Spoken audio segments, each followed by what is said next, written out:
നമ്മളിന്ന് പറയാൻ പോകുന്നത് കൈവിഷത്തെക്കുറിച്ചാണ്. അപ്പോൾ ഈ കൈവിഷം ഉള്ളിൽ ചെന്നാൽ എന്തെല്ലാം പ്രശ്നങ്ങളാണ് നമ്മുടെ ജീവിതത്തിൽ ഉണ്ടാകുന്നത് എന്നും ഇതിൻ്റെ ഒരു പ്രതിവിധി എന്തെല്ലാമാണ് എന്നുമാണ് നമ്മൾ ഈ വീഡിയോയിലൂടെ പറയാനായിട്ട് പോകുന്നത്.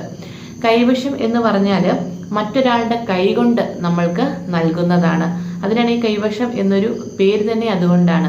ഇതെന്ന് പറയുന്നത് 8 സുഗന്ധദ്രവ്യങ്ങളും 8 ദുർദ്രവ്യങ്ങളും ചേർത്തുണ്ടാക്കുന്ന ഒരു ദ്രവ്യമാണ് ഈ ഒരു കൈവിഷം എന്ന പേരിൽ പറയുന്നത്. ഇതിന് പ്രത്യേകിച്ച് മണമോ ഗന്ധമോ ഒന്നുമില്ല, ഒരു പൊടിയാണത്. അത് നമുക്ക് വെള്ളത്തിൽ ചേർത്തോ അതല്ലെങ്കിൽ ഏതെങ്കിലും ഭക്ഷണത്തിൻ്റെ കൂടെയൊക്കെയോ നമ്മുടെ ഉള്ളിലേക്ക് നമുക്ക് തന്നു കഴിഞ്ഞാൽ നമ്മൾ അറിയാൻ പോകുന്നില്ല. അപ്പോൾ നമുക്ക് തരണം, നമ്മളെ നശിപ്പിക്കണം എന്നുള്ള ആ ഒരു ആഗ്രഹമുള്ള ആളുകൾക്ക് ഈ ഒരു കാര്യം നമ്മുടെ ഏത് വിധേനയും ഭക്ഷണത്തിൽ കൂടെ നമ്മുടെ ഉള്ളിൽ നമുക്ക് നൽകാവുന്നതാണ്. അങ്ങനെ നമ്മുടെ ഉള്ളിൽ ഈ ഒരു സാധനം ചെന്ന് കഴിഞ്ഞു കഴിഞ്ഞാൽ നമുക്ക് ശരീരത്തിന് ക്ഷീണം ഉണ്ടാവും, അതേപോലെ തന്നെ നമുക്ക് വിയർപ്പ് അമിതമായിട്ടുണ്ടാവും, അതേപോലെ തളർച്ച, എന്ത് ചെയ്യാനും നമുക്ക് തോന്നിയല്ല. നമുക്കിങ്ങനെ ഒരു അലസത, മടി, മറ്റുള്ളവരോട് ദേഷ്യം, നമുക്കധികം സംസാരിക്കാൻ തോന്നിയല്ല. അങ്ങനെ വേണ്ട, നമ്മുടെ ജീവിതത്തിൽ നമുക്ക് എപ്പോഴും ഇറിറ്റേഷൻ ആയിരിക്കും നമുക്ക് ഉണ്ടാവുന്നത്. നമ്മൾ കൈവെക്കുന്ന ഒരു കാര്യങ്ങളും ശ്രേഷ്ഠമാവുകയില്ല. സാമ്പത്തികമായിട്ട് നമുക്ക് ബുദ്ധിമുട്ട് വന്നു ചേരും, കുടുംബപരമായിട്ട് നമുക്ക് ബുദ്ധിമുട്ട് വന്നു ചേരും, അതുപോലെ തന്നെ ദാമ്പത്യമായിട്ട് നമുക്ക് ബുദ്ധിമുട്ട് വന്നു ചേരും, നമ്മുടെ കുട്ടികളിൽ നമുക്ക് പ്രശ്നങ്ങൾ വന്നു ചേരും. അങ്ങനെ നമ്മുടെ ജീവിതത്തിൽ ഇങ്ങനെ പ്രശ്നങ്ങൾ ഇങ്ങനെ മാറി മറിഞ്ഞ് വന്നുകൊണ്ടേയിരിക്കും.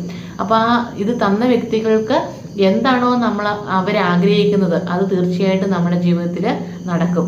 ഈ മദ്യപാനികളായിട്ടുള്ള ആൾക്കാർക്കൊക്കെ ആണെങ്കിൽ ഇത് ഉള്ളിൽ കൊടുക്കാൻ വളരെ എളുപ്പമാണ്. അവർക്ക് എന്ന് പറഞ്ഞിട്ടുണ്ടെങ്കിൽ ഇപ്പോൾ കുട്ടികൾക്കൊക്കെ ആണെങ്കിൽ നല്ല വിദ്യാഭ്യാസമൊക്കെ ഉണ്ട്, അതല്ല നല്ല ജോലിയുണ്ട്, അല്ലെങ്കിൽ ഉന്നതിയിലേക്ക് അവർ പോകും. അങ്ങനെ അസൂയൊക്കെ ഉള്ള ആളുകൾക്ക് ഈ ഒരു കാര്യം നമുക്ക് തന്നു കഴിഞ്ഞിട്ടുണ്ടെങ്കിൽ നമ്മൾ അറിയാൻ പോകുന്നില്ല. അപ്പം നമ്മൾ ഇങ്ങനെ നമുക്ക് ശാരീരികമായിട്ടുള്ള പല ബുദ്ധിമുട്ടുകളും വന്നു കഴിഞ്ഞ് കഴിയുമ്പോൾ നമ്മൾ ചെയ്യുന്നത് നമ്മൾ ഹോസ്പിറ്റലിൽ പോകുക എന്നുള്ളതാണ്. അപ്പോൾ ആശുപത്രി ചെന്ന് കഴിഞ്ഞിട്ടുണ്ടെങ്കിൽ നമ്മൾ പലവട്ടം മരുന്ന് കഴിച്ചാലും നമുക്ക് ചിലപ്പോൾ ഒരു സുഖമൊന്നും ഉണ്ടാവില്ല. നമുക്ക് അസുഖമൊന്നും നമ്മുടെ ശരീരത്തിന് നിലവിലില്ല, ശാരീരികമായിട്ടുള്ള അസുഖങ്ങളൊന്നും നമുക്ക് നിലവിലില്ല. നമ്മുടെ പ്രശ്നം എന്ന് പറയുന്നത് നമ്മുടെ ഉള്ളിൽ ഈ ഒരു വിഷം ഉള്ളിൽ കിടക്കുന്നത് കൊണ്ടാണ്. അപ്പം അത് നമുക്ക് ഹോസ്പിറ്റലൊക്കെ ചെന്ന് കഴിഞ്ഞാൽ മനസ്സിലാക്കാനായിട്ട് പറ്റത്തില്ല. അപ്പം നമ്മളിങ്ങനെ ആശുപത്രിയിലൊക്കെ പോയി പല പ്രാവശ്യം മരുന്നൊക്കെ കഴിച്ചിട്ടും നമുക്ക് ഈ ഒരു ബുദ്ധിമുട്ട് പിന്നെയും ഉണ്ട് എങ്കിൽ തീർച്ചയായിട്ടും നമ്മുടെ ഉള്ളിൽ കൈവശം ചെന്നിട്ടുണ്ടോ എന്ന് നമ്മൾ സംശയിക്കുന്നതിൽ തെറ്റൊന്നുമില്ല. അപ്പോൾ നമുക്ക് അങ്ങനെ ഒരു സംശയം തോന്നുകയാണെങ്കിൽ തീർച്ചയായിട്ടും നമ്മളതിന് പ്രതിവിധി കണ്ടെത്തുക തന്നെ ചെയ്യണം. അല്ലാന്നുണ്ടെങ്കിൽ ഒരു കാലത്തും നമ്മുടെ ജീവിതത്തിൽ ഉയർച്ച ഉണ്ടാവത്തില്ല. അപ്പോൾ നമ്മളിങ്ങനെ പ്രതിവിധിയൊക്കെ ചെയ്യുന്നത് മുഖാന്തരം നമുക്ക് അതിൽ നിന്നൊരു കരകയറ്റം ഉണ്ടാകാനായിട്ട് സാധിക്കും. അതേപോലെ തന്നെ നമ്മളിങ്ങനെ ഒക്കെയുള്ള പ്രശ്നങ്ങൾ നമ്മുടെ ജീവിതത്തിൽ വന്നാലും നമ്മൾ പ്രാർത്ഥന ഒരു കാരണവശാലും കൈവിടാൻ പാടില്ല, നാമജപം മുടക്കാനേ പാടില്ല. നമ്മുടെ ഇഷ്ടദേവനാരും അവരെ നമ്മൾ തീർച്ചയായിട്ടും പ്രാർത്ഥിച്ചുകൊണ്ടേ ഇരിക്കുക, മനസ്സറിഞ്ഞ് പ്രാർത്ഥിച്ചുകൊണ്ടിരിക്കുക. അപ്പോൾ നമ്മുടെ ചുറ്റും കൂടിയിരിക്കുന്ന ആ ഒരു വിഷബാധയെ നമുക്ക് തടഞ്ഞു നിർത്താനായിട്ട് പറ്റും, നമുക്കതിൻ്റെ ഒരു വീര്യം കുറയ്ക്കാനായിട്ട് പറ്റും. അതുപോലെ തന്നെ ഇങ്ങനെ ക്ഷേത്രദർശനം നടത്തുന്ന മുഖാന്തരവും അതേപോലെ തന്നെ നാമജപത്തിലൂടെയൊക്കെ നമുക്ക് ഒരു പരിധി വരെ ഇതിൻ്റെ ഒരു ശക്തി നമുക്ക് കുറച്ച് കൊണ്ടുവരാനായിട്ട് പറ്റും. അതായത് നമ്മൾ പറഞ്ഞു കേട്ടിട്ടില്ലേ, കണ്ണിൽ കൊള്ളുന്നത് പുരികത്തെ തട്ടി മാറിപ്പോയി എന്ന് കേട്ടിട്ടില്ലേ? ആ രീതിയിൽ നമുക്ക് പതിയെ ചെറിയ രീതിയിൽ അതിനൊരു ശമനം കണ്ടെത്താനായിട്ട് സാധിക്കും. പക്ഷെ പൂർണ്ണമായിട്ട് മാറ്റണമെങ്കിൽ നമ്മൾ അതിന് വേണ്ടിയിട്ടുള്ള കാര്യങ്ങളൊക്കെ ചെയ്യേണ്ടതായിട്ടുണ്ട്. അപ്പോൾ ഈ ഒരു കാര്യത്തിൽ പ്രധാനമായിട്ടും ഉള്ള ഒരു മന്ത്രമാണ് ഗരുഡ പഞ്ചാക്ഷരി മന്ത്രം. അപ്പോൾ ഈ കൈവശത്തിനെതിരായിട്ട് മാത്രമുള്ള ഒരു മന്ത്രമാണ് കേട്ടോ ഒരു ഗരുഡ പഞ്ചാക്ഷരി മന്ത്രം എന്ന് പറയുന്നത്.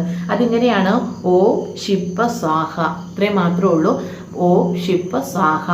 അപ്പോൾ ഈ ഒരു മന്ത്രം നമ്മളൊരു 1008 തവണയൊക്കെ ജപിച്ച് നമ്മുടെ ഉള്ളിൽ നമുക്ക് ഈ നെയ്യോ അങ്ങനെയൊക്കെ കഴിക്കുകയാണെന്നുണ്ടെങ്കിൽ നമ്മുടെ ഈ ഒരു കൈവശം നമുക്ക് മാറ്റിയെടുക്കാനായിട്ട് പറ്റും. അപ്പോൾ നമുക്കത് സ്വയമേ ചെയ്യാൻ പറ്റില്ലെങ്കിൽ നമ്മുടെ ക്ഷേത്രത്തിലൊക്കെ പോയി നമ്മൾ ഈ കാര്യങ്ങളൊക്കെ പറഞ്ഞ് അവർ ഈ ഒരു ഗരുഡ പഞ്ചാക്ഷരി മന്ത്രം ജപിച്ച് നമുക്ക് തരികയാണെന്നുണ്ടെങ്കിൽ അത് നമുക്ക് കഴിച്ച് നമുക്ക് ഈ ഒരു കാര്യങ്ങളൊക്കെ മാറ്റിയെടുക്കാനായിട്ട് പറ്റും. അതേപോലെ തന്നെ പഞ്ചഗവ്യം നെയ്യ് അത് നമ്മൾ സേവിക്കുന്നതും നല്ലതാണ്. അപ്പോൾ ഈ ഒരു പഞ്ചഗവ്യം നെയ്യ് നമുക്ക് ആയുർവേദ കടകളിലൊക്കെ വാങ്ങിക്കാനായിട്ട് കിട്ടും. പക്ഷേ അത് നമ്മളിത് ഉള്ളിൽ ചെന്നിട്ടുണ്ടെന്ന് ഉറപ്പിച്ചതിന് ശേഷം മാത്രം കഴിക്കുക. അല്ലെങ്കിൽ നമുക്ക് ഞാൻ ഈ പറഞ്ഞതുപോലെ ക്ഷേത്രത്തിൽ പോയി നമുക്കത് ആ ഒരു മന്ത്രം ഉരുവിട്ട് 3008 അങ്ങനെയൊക്കെ ഉണ്ട്, കണക്കുണ്ട്. ആ ഒരു മന്ത്രമൊക്കെ അവർ ജപിച്ച് ഈ ഒരു നെയ്യ് നമുക്ക് നൽകും. എന്നിട്ട് അത് നമ്മൾ ഏറ്റവും ശുദ്ധിയോടും വൃത്തിയോടും കൂടി ആ ഒരു നെയ്യ് രാവിലെയും വൈകുന്നേരവും ഒക്കെ നമ്മളിങ്ങനെ സേവിക്കുകയാണെന്നുണ്ടെങ്കിൽ നമുക്ക് ഈ ഒരു എന്താ പറയുക കൈവിഷത്തെ നമുക്ക് മാറ്റാനായിട്ട് സാധിക്കും. പൂർണ്ണമായിട്ട് തന്നെ മാറ്റിയെടുക്കാനായിട്ട് നമുക്ക് പറ്റും. അപ്പോൾ അതിന് വേണ്ടിയിട്ട് നമ്മൾ ഏതെങ്കിലും ഒരു ജ്യോത്സ്യനെ പോയി കാണുക.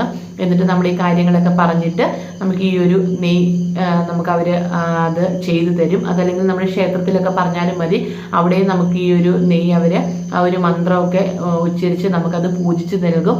അങ്ങനെയാണെങ്കിൽ നമുക്കത് വളരെ ഉപകാരപ്പെടും. നമുക്ക് ഇങ്ങനെയുള്ള ആ ഒരു ബുദ്ധിമുട്ടുകളിൽ നിന്നൊക്കെ നമുക്ക് കരകയറാനായിട്ട് പറ്റും.